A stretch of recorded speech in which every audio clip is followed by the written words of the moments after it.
Hey guys, it's Misty with my paper cuts, and this morning I'm coming on real quick by special request from Miss Susan Tootsie Tucker. I have been working on, I wanted to do some mixed media Valentine's Day cards, and I just finished the background pieces, and while they were drying I was working on some other stuff, and then when I showed them to Susan she had asked what all I'd use, so I decided it might be a good share to come on and show how I created these backgrounds. So I did use this stamp that everybody's been picking up at Hobby Lobby. And you guys, I have gotten super messy, so don't mind my hands. If you don't like it, look away.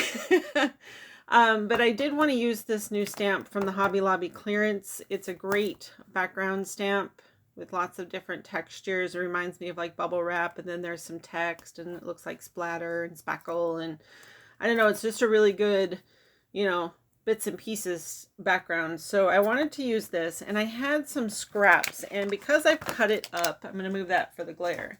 Because I've cut it up, I only have these few little pieces left, but I was working with a, if you guys saw my Valentine's Day stash, you saw these scraps. So I had this red paper that is from Prima. I know it's got to be super old, but, and then I also had this pink with just a really simple kind of a geometric lacy design on it, but it was just all solid pink. And this is all I have left of it. Well, I do have a strip, a longer strip of the red, but obviously I'm not really going to have a use for these. So, and I wanted to create good backgrounds for a whole mixed media thing. So I started out with the papers and just stamped on the background with that background stamp.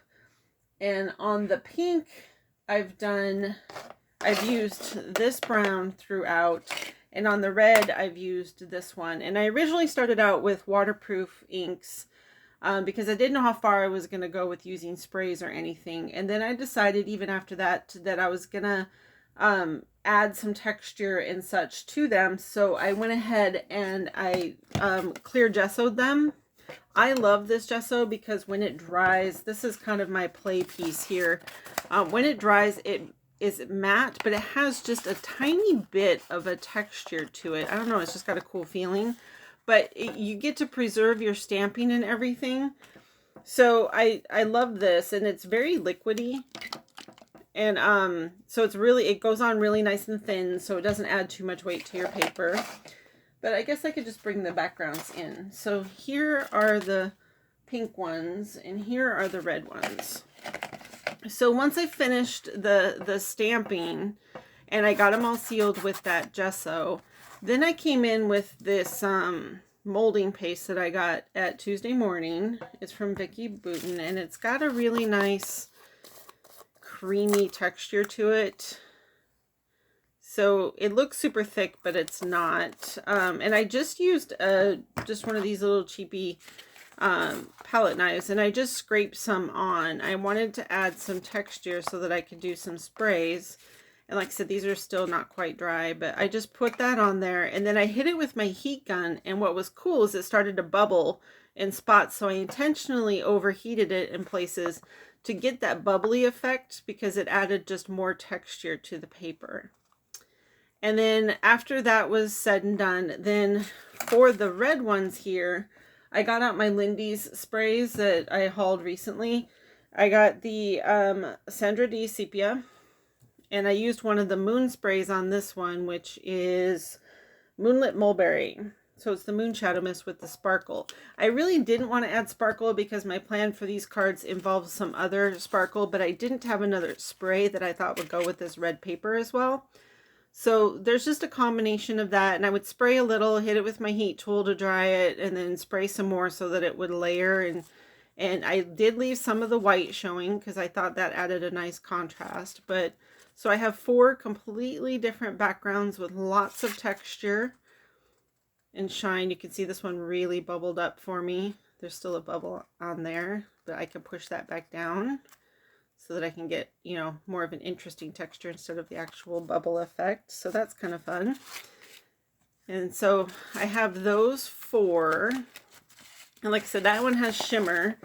So, and then here's the pink, and I did the exact same technique on the pink, except I used these more chalky finish sprays that I got.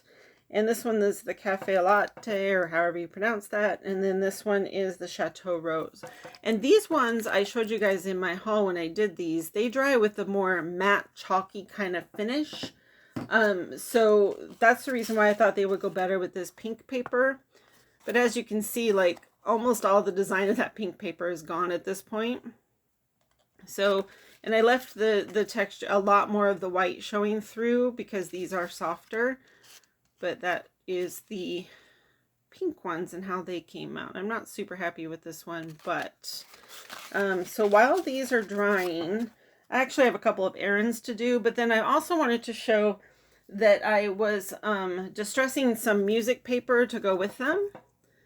And so I just tore some strips. I actually picked up one of these at the one of the local thrift stores. It was either Goodwill or Savers or something. So it's already kind of yellowed.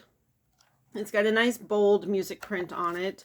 And I just tore out a couple of sheets and I tore some strips.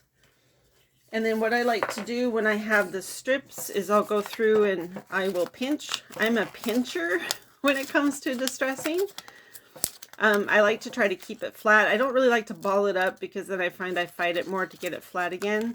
So if I want like really defined lines, I'll pinch that way and then I'll either put it down and scrunch like this or just scrunch it in my hands. And before I flatten it back out, I will take my blending tool and I will go over the high points so that when I flatten it back out, those creases have the ink on the top. And then of course I will ink the edges and everything, as you can see by this piece here.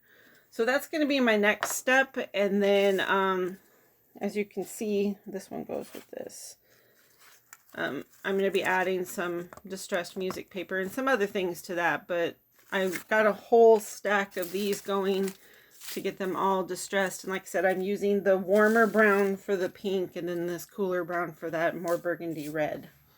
So those are my backgrounds. Susan, I hope that answered your question.